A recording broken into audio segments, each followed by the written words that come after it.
सबसे पहले मेरा आप सभी को प्यार भरा प्रणाम। मैं मधु जोशी स्वागत करती हूँ आपका अपने YouTube चैनल मधु गढ़वाली 121 पे। आज मैं आपको पितृपक्ष की कहानी सुनाऊंगी। आप भी मेरे साथ पितृपक्ष कहानी का श्रवण करें। कहानी ध्यान पूर्वक और पूरी सुनिएगा। पितृपक्ष की कथा। हम आप सभी को पितृपक्ष की महान कथा सुनाने जा रहे हैं। कहा जाता है कि इस कथा को सुनने से समस्त प्रकार के पितृदोष समाप्त होते हैं। इस कथा का ध्यान पूर्वक श्रवण करने मात्र से ही मनुष्य के कोटि कोटि पाप नष्ट होते हैं और उसे अपार धन संपत्ति और सुख समृद्धि प्राप्त होती है। पितरों की कृपा से उसके सभी दुख और दोष समाप्त होते हैं और सुखी जीवन प्राप्त होता है। यह महान कथा भगवान शिव ने गरुड़ जी से सुनाई थी। आइए सुनते हैं इस कथा को। श्रोताओं, एक समय की बात है, गरुड़ जी अपने मन में जिज्ञासा लिए भगवान विष्णु के पास आते हैं और उन्हें प्रणाम करते हुए कहते हैं, हे प्रभु, पितृपक्ष में पितरों की पूजा करने से कौन सा फल मिलता है? पितृपक्ष के दौरान पितरों की शांति के लिए कौन से उपाय करने चाहिए? भगवान विष्णु कहते हैं, हे गरुड़, तुमने आज उत्तम प्रश्न किया है। तुम्हारे इस प्रश्न में समस्त मनुष्य जाति का कल्याण छिपा है। जो मनुष्य अपने पितरों को संतुष्ट करता है, उसके समस्त दोष और दुख समाप्त होते हैं। पितरों की पूजा करने से मनुष्य को अपने पूर्वजों का आशीर्वाद प्राप्त होता है। इस विषय में एक अप्सरा और ऋषि की प्राचीन कथा कही जाती है, जो मैं आज तुम्हें सुनाता हूँ। इस कथा को श्रवण करने से तुम्हें तुम्हारे सभी प्रश्नों के उत्तर मिल जाएंगे। इसलिए हे गरुड़, तुम इस कथा को ध्यान से सुनो। इस कथा को जो भी सुनता है, उसके समस्त प्रकार के पितृदोषों का नाश होता है। जो भी इस कथा को सुनता है और सुनाता है, उसके ऊपर पितरों की कृपा सदैव बनी रहती है। गरुड़ जी कहते हैं, हे प्रभु, आपके मुख से इस कथा को सुनने के लिए मैं उत्सुक हूँ। कृपया आप मुझे वह कथा सुनाइए। मैं इस कथा का प्रचार अवश्य करूंगा। फिर भगवान विष्णु गरुड़ जी को पितृपक्ष की कथा सुनाते हैं। इसलिए तो श्रोताओं, आप भी इस कथा को ध्यान पूर्वक पूरा जरूर सुने। इस कथा के श्रवण मात्र से मनुष्य के सभी पाप और दोष नष्ट होते हैं। उसे पितृदोष से मुक्ति मिलती है। सभी कर्ज उतर जाते हैं। धन धान्य संपत्ति की प्राप्ति होती है तथा सुंदर गुणवान पत्नी की प्राप्ति निश्चित होती है। संतानहीन को संतान प्राप्त करने वाली यह कथा अत्यंत महान है। पितृपक्ष के दौरान इस कथा का श्रवण प्रत्येक मनुष्य को करना चाहिए। इस श्रवण करने से पितरदेव प्रसन्न होते हैं और वरदान देते हैं। भगवान विष्णु कहते हैं, हे गरुड़, प्राचीन काल की बात है, रुचि नामक एक राजा थे, जो संसार के माया मोह को छोड़कर निर्भय होकर ब्रह्मचर्य का पालन करते हुए निरंकार भाव से पृथ्वी पर विचरण करने लगे। उन्होंने संसार की सभी खुशियों और भोगों को त्याग दिया था। उन्होंने घर में रहना भी छोड़ दिया था। वे एक बार भोजन करते थे और वन में भटकते रहते थे। उन्हें ऐसा वैराग्य धारण किए हुए देखकर उनके समस्त पितृगण अत्यंत दुखी हो गए। अपने वसंत को इस प्रकार से वंश को नष्ट करता हुआ देखकर उन्हें भय लगने लगा। उन्होंने सोचा कि वे स्वयं चलकर अपने वंश से मिलेंगे और उसे वैराग्य का त्याग करने के लिए कहेंगे। फिर एक दिन जब ऋषि रुचि ध्यान मग्न होकर तपस्या कर रहे थे, उसी समय उनके समस्त पितृगण उस स्थान पर प्रकट हुए। जब ऋषि रुचि ने अपनी आंखें खोली तो उन्होंने 4 दिव्य आत्माओं को अपने सामने खड़ा देखा। उन्हें देखकर वे आश्चर्यचकित हो गए और उन्हें प्रणाम करते हुए कहने लगे, हे महान आत्माओं, आप कौन हैं और किस कारण से आप मुझे दर्शन देने के लिए पधारे हैं? वे सभी दिव्य आत्माएं कहने लगी, हे वत्स, हम तुम्हारे पूर्वज हैं और हम तुम्हारे इस वैराग्यपूर्ण आचरण से अत्यंत दुखी है। इसलिए तुमसे मिलने के लिए आए हैं। ऋषि रुचि ने उन्हें नमस्कार करते हुए आदर पूर्वक पूछा, हे पितृगण, आप सभी के दर्शन करके मैं कृतार्थ हो गया, किंतु आप मेरे आचरण से दुखी क्यों हैं? कृपया मुझे विस्तार से बताइए। मुझसे ऐसी कौन सी भूल हो गई है जो मेरे पूर्वज मुझसे असंतुष्ट और दुखी है? तब वे सभी पितृगण कहने लगे, हे वत्स, तुमने किस कारण से विवाह नहीं किया? विवाह स्वर्ग और मोक्ष प्राप्ति का उत्तम मार्ग है। गृहस्थ आश्रम के बिना मनुष्य को शाश्वत बंधन होता है। गृहस्थ में रहकर मनुष्य देवताओं, पितरों, ऋषियों और याचकों की पूजा करके उत्तम लोगों को प्राप्त करता है।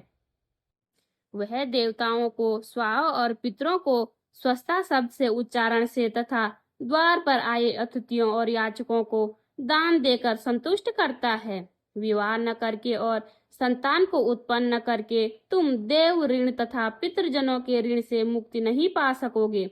संसार में रहने वाले मनुष्य, ऋषि तथा अन्य प्राणियों के लिए भी तुम प्रतिदिन ऋणी ही हो रहे हो।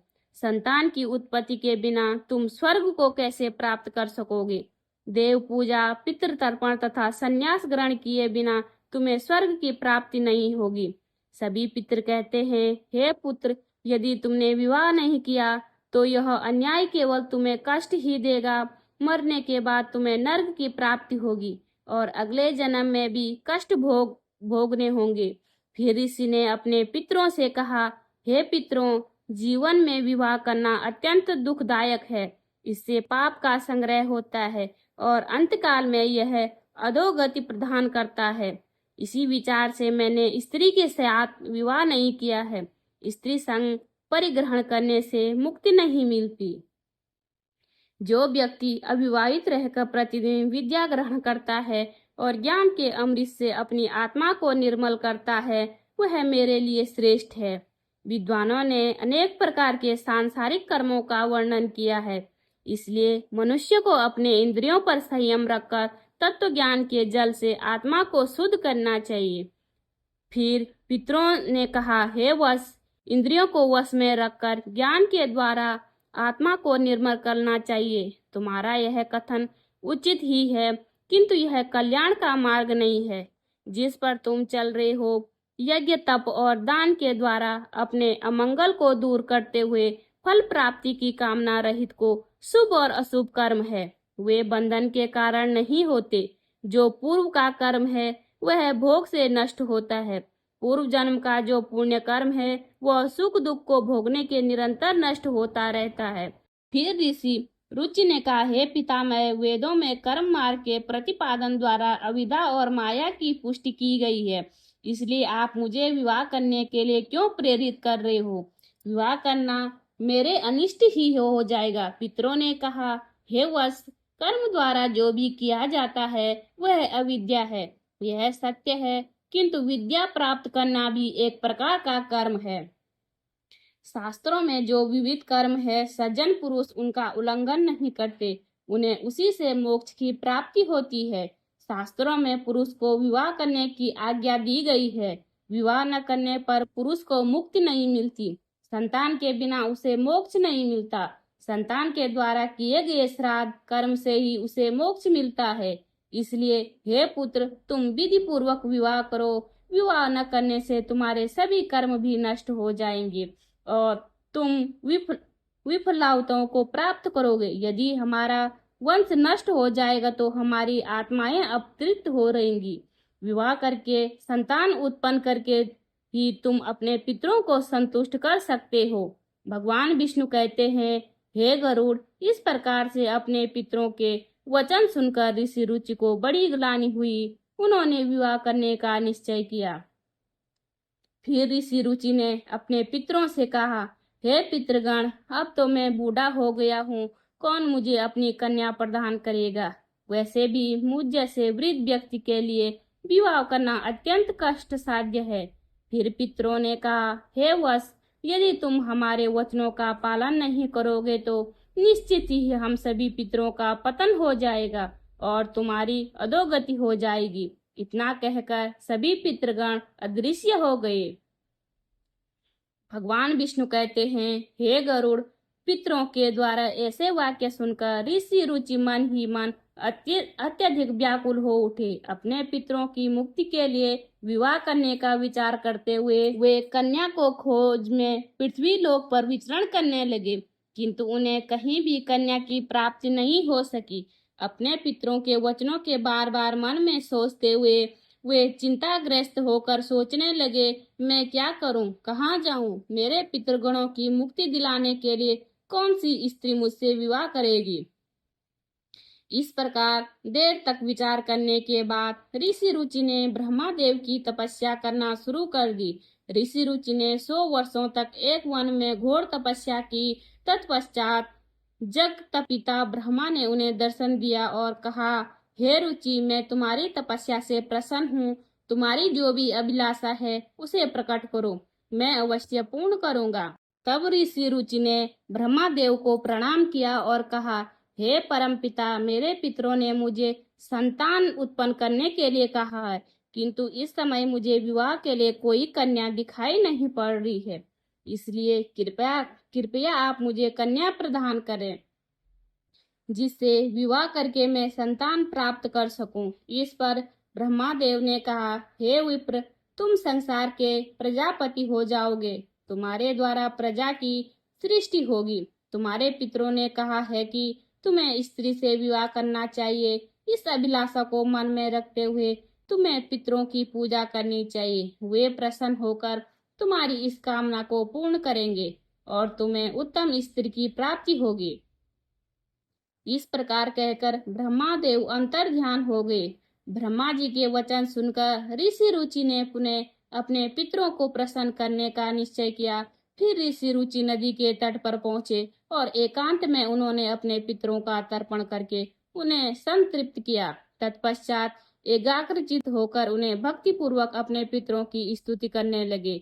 भगवान विष्णु कहते हैं, हे गरुड़, ऋषि रुचि ने अपने पितरों के लिए जो स्तुति की उसे प्रत्येक मनुष्य को ध्यान से सुनना चाहिए। यह स्तुति सब दुख और दोषों को नष्ट करने वाली है।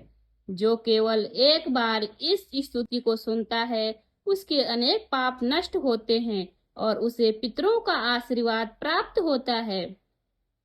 इसलिए तुम स्तुति को ध्यान से सुनो, तभी यह कथा सुनने का फल तुम्हें प्राप्त होगा।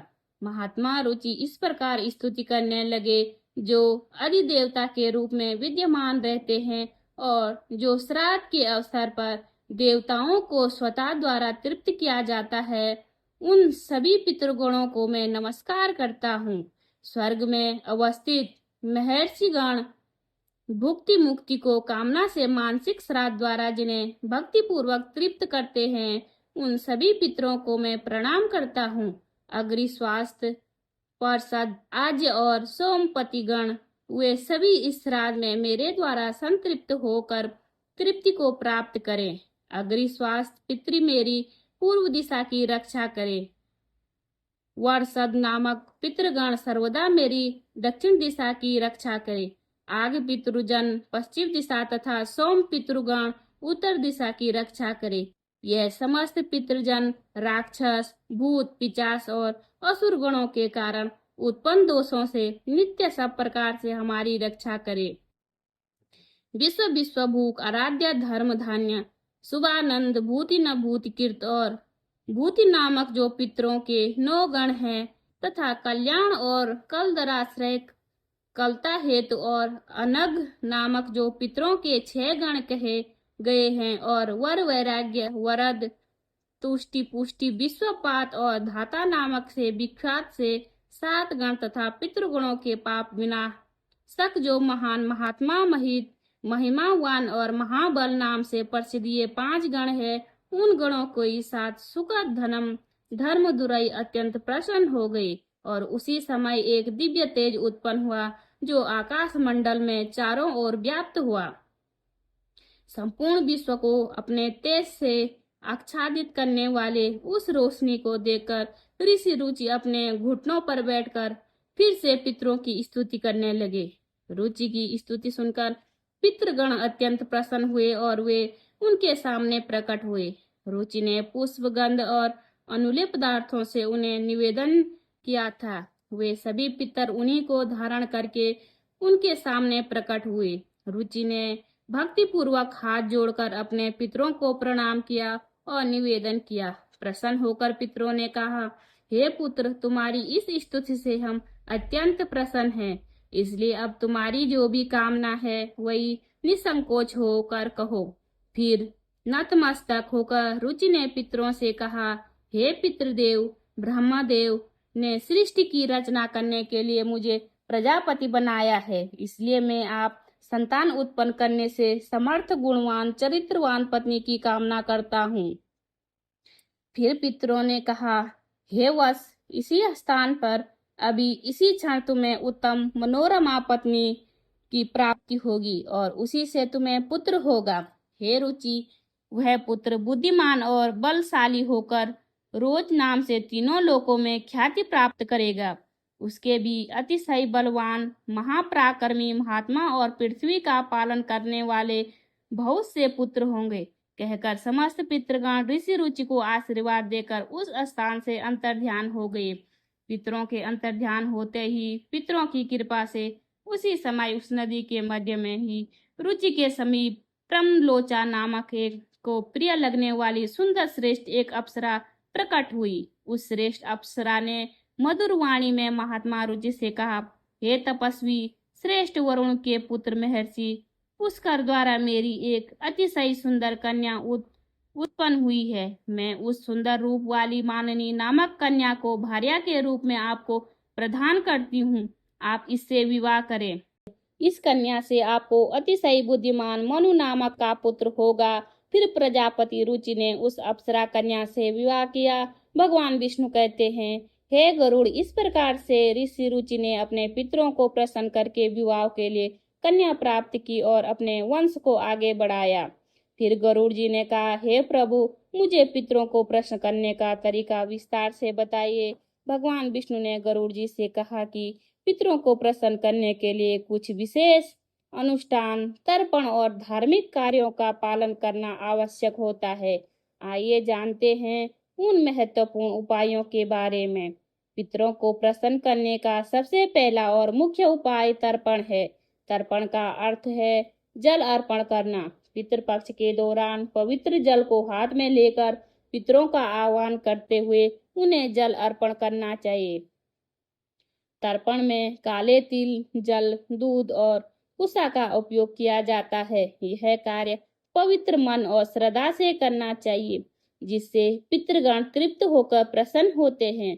तर्पण करते समय एवं पितृभयम स्वात्थाम मंत्र का उच्चारण करना चाहिए, जिससे पितृ संतुष्ट होते हैं और आशीर्वाद प्रदान करते हैं।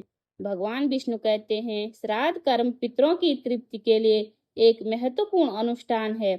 इसमें पितरों की निमित्त भोजन, फल और वस्त्र अर्पण किए जाते हैं। श्राद्ध कर्म करने वाले व्यक्ति को ब्राह्मणों को भोजन कराना चाहिए और उन्हें वस्त्र एवं दक्षिणा देकर आशीर्वाद लेना चाहिए।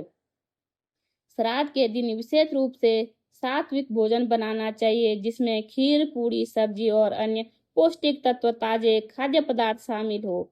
इस भोजन को पवित्रता के साथ पितरों को निर्मित अर्पण किया जाता है। तीसरा उपाय भगवान विष्णु ने बताया, गाय, ब्राह्मण और अन्य जीवों को भोजन कराना पितरों को प्रसन्न करने के लिए अत्यंत शुभ माना जाता है। इन्हें भोजन अर्पण करने से पितृ तृप्त होते हैं और प्रसन्न होकर आशीर्वाद देते हैं। विशेष रूप से श्राद्ध के दिन गाय को हरी घास और रोटी खिलाना और कौवे को चावल व खीर खिलाना शुभ माना जाता है। इस कार्य को करने से पितरों की कृपा प्राप्त होती है और पितृदोष से मुक्ति मिलती है। भगवान विष्णु कहते हैं, पीपल और तुलसी के वृक्ष की पूजा करने पितरों को प्रसन्न करने का महत्वपूर्ण उपाय है। पीपल का वृक्ष पितृगणों का निवास स्थान माना जाता है और तुलसी का पौधा देवी लक्ष्मी का प्रतीक है। श्राद्ध के दिन पीपल और तुलसी की पूजा करके पितरों को तृप्त किया जाता है। पीपल के वृक्ष के नीचे दीप जलाने से पितृगण प्रसन्न होते हैं और परिवार को सुख समृद्धि आशीर्वाद देते हैं। भगवान विष्णु ने गरुड़ जी को बताया कि जो व्यक्ति पितृदोष से पीड़ित होता है उसे गया जी या अन्य पवित्र स्थलों पर जाकर पिंडदान कराना चाहिए। गया जी में पिंडदान करने से पितृ संतुष्ट होकर मोक्ष प्राप्त करते हैं और वंश जो आशीर्वाद देते हैं। पिंडदान के समय काले तिल, कुसा और चावल का उपयोग करके पितरों को अर्पण करना चाहिए। यह प्रक्रिया पितरों को तृप्त करती है और उनकी आत्मा को शांति प्रदान करती है। भगवान विष्णु कहते हैं, पितरों को प्रसन्न करने के लिए व्यक्ति को श्राद्ध पक्ष के दौरान व्रत रखना चाहिए। इस समय सात्विक आहार ग्रहण करना चाहिए और ब्रह्मचर्य का पालन करना चाहिए। भगवान विष्णु ने गरुड़ जी से कहा कि श्राद्ध पक्ष में मांस, मदिरा और तामसिक आहार का सेवन नहीं करना चाहिए। व्रत के दौरान भगवान विष्णु, शिव और देवी लक्ष्मी की आराधना करनी चाहिए। इससे पितरों की आत्मा को शांति मिलती है और वे प्रसन्न होकर आशीर्वाद प्रदान करते हैं। भगवान विष्णु कहते हैं, पितरों को संतुष्ट करने के लिए गरीबों, ब्राह्मणों और साधुओं को अन्न दान और वस्त्र दान करना चाहिए। यह कार्य विशेष रूप से श्राद्ध पक्ष के दौरान करने से पितरों की आत्मा को तृप्ति प्रदान होती है। अन्न दान और वस्त्र दान से मनुष्य को पुण्य की प्राप्ति होती है और पितृदोष से मुक्ति मिलती है। इस कार्य से पितृ प्रसन्न होकर घर परिवार की सुख समृद्धि का आशीर्वाद देते हैं। भगवान विष्णु ने बताया कि पवित्र नदियों, विशेषकर गंगा में स्नान करने, पितरों के निमित्त जल अर्पण करना अत्यंत शुभ माना गया है। गंगा जल पितरों की तृप्ति के लिए सर्वोत्तम होता है, जिससे पितृदोष समाप्त होते हैं। गंगा में स्नान करने से व्यक्ति के पाप धुल जाते हैं और पितरों की आत्मा को शांति मिलती है। इस कार्य से पितृ प्रसन्न होकर आशीर्वाद प्रदान करते हैं। भगवान विष्णु कहते हैं, पितरों को प्रसन्न करने के लिए सत्संग में शामिल होना और पवित्र ग्रंथों जैसे भागवत गीता का पाठ करना अत्यंत लाभकारी माना जाता है। पितरों की शांति के लिए गीता के 11वें अध्याय का पाठ विशेष रूप से लाभकारी होता है। भागवत गीता के पाठ से पितरों की आत्मा को शांति मिलती है और उनके वंश जो पर उनकी कृपा बनी रहती है। भगवान विष्णु ने गरुड़ जी से यह भी बताया कि जो व्यक्ति इन उपायों को श्रद्धा और विश्वास के साथ करता है, उसे सभी प्रकार के सुख और समृद्धि प्राप्त होती है। पितरों की कृपा से उसके समस्त दोष समाप्त होते हैं और परिवार में शांति बनी रहती है। इन उपायों से नियमित रूप से करने से पितृदोष से मुक्ति मिलती है और पितृ प्रसन्न होकर वंश को आशीर्वाद देते हैं। भगवान विष्णु ने गरुड़ जी से कहा, हे गरुड़, जो भी व्यक्ति इन उपायों का पालन करते हैं, उसे पितृदोष का कभी सामना नहीं करना पड़ता और उसके पितृ सदैव प्रसन्न रहते हैं। इस प्रकार भगवान विष्णु ने पितरों को प्रसन्न करने के लिए विभिन्न उपाय विस्तार से बताए, जिन्हें हर व्यक्ति को पितृपक्ष में करना चाहिए। तो श्रोताओं, इस प्रकार से गरुड़ पुराण में पितृपक्ष की कथा का वर्णन किया गया है। उम्मीद है आपको यह कथा पसंद आई होगी। कथा पसंद आए तो वीडियो पे लाइक करें, कमेंट करें, अपने दोस्तों के साथ शेयर करें। चैनल पे नए हो तो सब्सक्राइब जरूर करें। मैं मधु जोशी मिलती हूँ आपको अगली कथा में। तब तक के लिए बाय बाय, धन्यवाद।